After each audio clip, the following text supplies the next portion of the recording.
أعزائي مستمعي راديو أيامنا اف ام، أهلا بكم في لقاء جديد مع الشاعرة نادية سعد. أهلا بيكي. اهلا بحضرتك. هتسمعني إيه النهاردة؟ من الحب. ماشي، اتفضلي.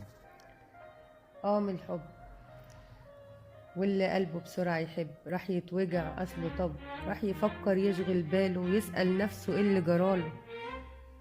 أنا في مكاني بس هناك لما كنت وأنا وياك، لما ضحكنا لما بكينا لما قلت إني فداك.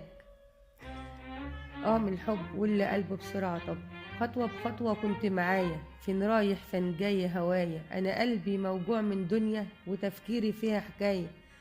أصل حبيبي فين يسمعني، أصله بعيد أصله ملوعني. بيني وبينه سور يمنعني إني أقوله لك حبيت، وإني أقوله إنك غالي وإني في بعدك فاضي البيت، وإني حتى وإنت بعيد أنا سامعك بتقولي يا ريت.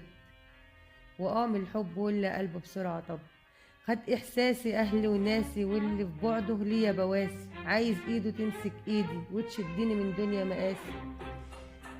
انت هناك وانا هنا في الغل، ياللي وحشني وبتمناك. اسمع قلبي وانت هناك، اصل دقاته كلها ليك. لو يسكت يبقى انا ميت كل فداك. من الحب ياللي اخترتك، ياللي لقيتك، ياللي سكنت الروح حسيتك، ياللي عيوني بتلمع في وجودك والناس تسأل مالك ايه. حبيت تضحك وحدك مجنون مش حاسس باللي حواليك.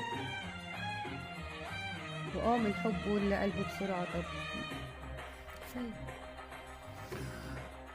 احنا في النهاية بنشكرك، وإلى هنا تنتهي حلقتنا اليوم، مع وعد بلقاء جديد مع شاعر جديد. كان معكم دكتور سيد الزرقاني.